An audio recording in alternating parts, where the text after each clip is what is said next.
Shinu Joseph, Global Group Editor of Modern Plastics TV and Modern Business TV, a part of Modern Business Network Germany. Here at Daimold India at booth of Devo Tools, Mr. Scherenger is President of TACMA, and he is with me today to tell you about TACMA India and the journey of TACMA and Daimold 2022. Mr. Scherenger, could you please tell our viewers about TACMA India, the journey of TACMA, what are the latest development you are doing for the industry, and how do you, get the conclusion for the challenges what people are facing? TACMA journey is going very well, and this last 4 year, after 4 years, this we are make the exhibition now, and especially for last 2 year COVID purpose, we are suffering a lot for my team and also all our tooling industry people, all the world. The same way we are now. After that, we come back again, and this exhibition after 4 years. But in this exhibition, we are participate very well and also very good football. And from first day also, today also, yesterday also, very good football here and good participation. And we are changing so many things from the before exhibitions now. And in front of this, all people give a good appreciation also for the exhibitions. And we make, and also all our participation make good business within these 3 days. And as also I have in this exhibition, number of mold makers also is there. This first time there are 65 mold makers in the exhibition. And also I have the good support from tooling industries about the tools suppliers, material suppliers, machine suppliers, and also the software industries. And very good. And also we are next exhibition come in 2024, and we are going to declare this date maybe today or tomorrow. This will be in February 2024. Sir अभी moulding industry जो challenges face कर रहा है, raw material की price जो high हो रहा है, उसके अलावा लॉजिस्टिक कॉस्ट बहुत मल्टीप्लाई हो गया, उसके बारे में आपको क्या कहना है?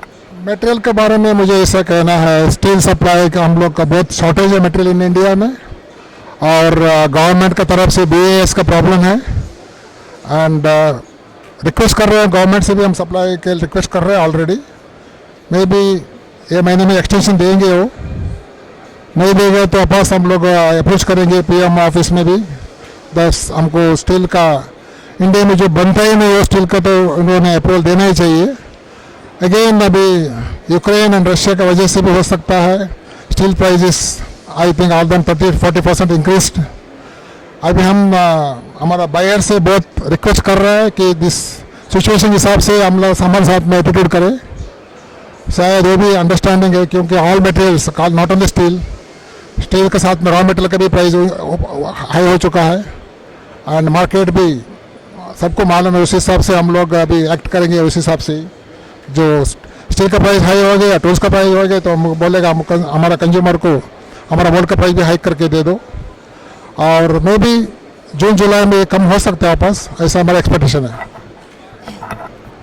गवर्नमेंट से आपका क्या उम्मीद है कि गवर्नमेंट आप अपना टूलिंग मोल्डिंग इंडस्ट्री के लिए आप क्या एक्सपेक्ट करते हैं? गवर्नमेंट से हम एक्सपेक्ट यही करेगा कि स्टील के लिए हमारा अप्रूवल BIS से अप्रूवल दे देवे अर्जेंटली, और साथ साथ में हमारा जो फाइनेंस कॉस्ट जो है specially in the mould makers, उसका फाइनेंस कॉस्ट वो कम करे.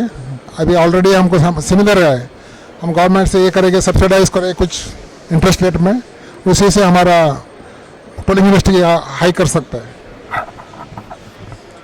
टूलिंग इंडस्ट्री की ग्रोथ पहले से बहुत इंक्रीज हुआ है, और करंट सिचुएशन जो देख के हम ऐसा लग रहा है कि और बढ़ेंगे. तो उसमें आपको चैलेंजेस, जैसा अभी आपने मतलब फाइनेंस प्राइस कम करें, वैसा MSME SME के लिए काफ़ी कुछ चैलेंजेस है, तो उनके लिए आपको क्या डिमांड है? MSME के लिए सपोर्ट गवर्नमेंट से आना चाहिए. देखिए सम सब्सिडी फॉर स्टार्टअप के लिए दे. स्टार्टअप के लिए सब्सिडी मिलेगा तो automatically number of tool rooms create हो जाएगा. अभी हमारे पास स्टार्टअप करने के लिए गवर्नमेंट सपोर्ट बिल्कुल कुछ भी नहीं है ऐसा. अगर सब्सिडीज देगा मोल्ड मैन्युफैक्चरिंग स्पेशली, तो हम लोग बहुत आगे ले सकते हैं. अभी हमारे पास ऑलरेडी एज पर हमारे सर्वे के हिसाब से 20,000 करोड़ का एक्सपोर्ट इंपोर्ट अभी भी है. वो पूरा फिलअप करने के लिए हम लोग को सब्सिडी मिलेगा. We increase the capacities and also हमारा टूलिंग इंडस्ट्री और बढ़ाएंगे, तो ऑटोमेटिकली हमारा फुलफिल कर सकते हैं हम लोग, और हमारा एक्सपोर्ट भी बढ़ जाएगा. उसके लिए government support specially mould making को ज़रूरत है. Mold making need lot of government support, and the raw material price should be kept it static so that they can grow bigger. And thank you so much, sir, for joining us here at Dymold India. And on behalf of TAGMA, you explained many things, and I am sure that government will do something for the industry. Thank you so much, sir.